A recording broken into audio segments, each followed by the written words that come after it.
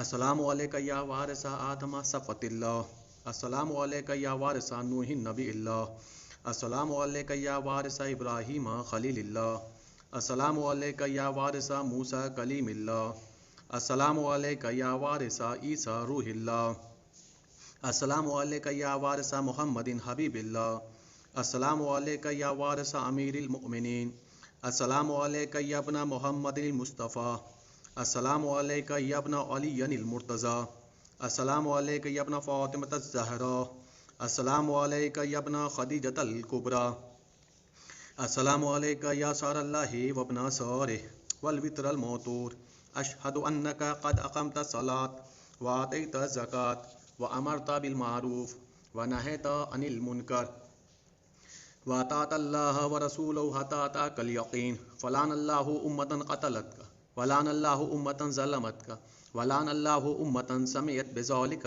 فرضیت بہ، یا مولاي یا ابا عبداللہ اشہد انک کنت نورا فی الاصلاب الشامخہ والارحام المطہرہ، لم تنجسک الجاہلیۃ بانجاسها ولم تلبسک من مدلہمات ثیابها، واشہد انک من داعم الدین وارکان المؤمنین، واشہد انک الامام البر التقی الرضی الزکی الہادی المہدی، واشہد ان الائمة من ولدک کلمۃ التقوی وعلام الہدی والعروۃ الوثقی والحجۃ علی اہل الدنیا، واشہد اللہ وملائکتہ وانبیاءہ ورسولہ انی بکم مومن وبآیابکم موقن، بے شرع دینی وخواتیم عملی وقلبی لقلبکم سلم وامری لامرکم متبع، صلوات اللہ علیکم وعلی ارواحکم وعلی اجسادکم وعلی اجسامکم وعلی شاہدکم وعلی غائبکم وعلی ظاہرکم وعلی باطنکم۔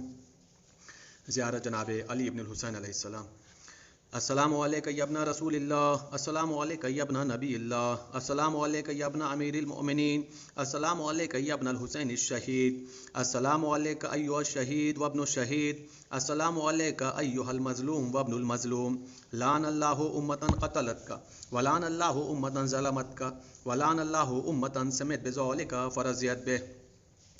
زیارت جملہ شہدائے کربلا علیہم السلام۔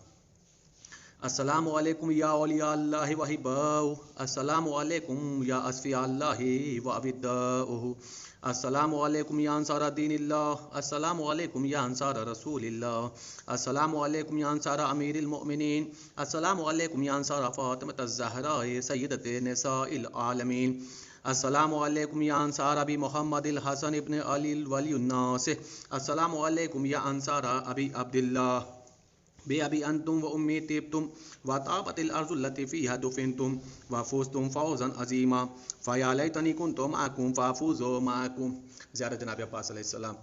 السلام علیکہ یا مولا ابو الفضل عباس علیہ السلام، یا ابن امیر المؤمنین علیہ السلام، السلام علیکہ ایہا العبد الصالح المطیع للہ ولرسولہ، اشہد انک قد جاہدت ونصحت وصبرت حتی اتاک الیقین، لعن اللہ الظالمین لکم من الاولین والآخرین والحقم بدرک الجحیم، السلام علیکہ یا افضل الشہداء، السلام علیکم ورحمۃ اللہ وبرکاتہ، السلام علیکہ یا غریب الغرباء، السلام علیکہ یا معین الضعفاء والفقراء، السلام علیکہ یا شمس الشموس، السلام علیکہ یا انیس النفوس، السلام علیکہ یا سلطان العرب والعجم، السلام علیکہ یا ابو الحسن یا علی ابن موسیٰ رضا، السلام علیکم ورحمۃ اللہ وبرکاتہ، السلام علیکہ یا صاحب العصر والزمان، الامان الامان الامان من فتنة الزمان، السلام علیکہ یا شیخ القرآن، السلام علیکہ یا خلیفۃ الرحمن، السلام علیکہ یا امام زمانہ ھذا، عجل اللہ تعالی فرجک وسہل اللہ تعالی مخرجک وظہورک واجعلنا من اعوانک وانصارک ورحمۃ اللہ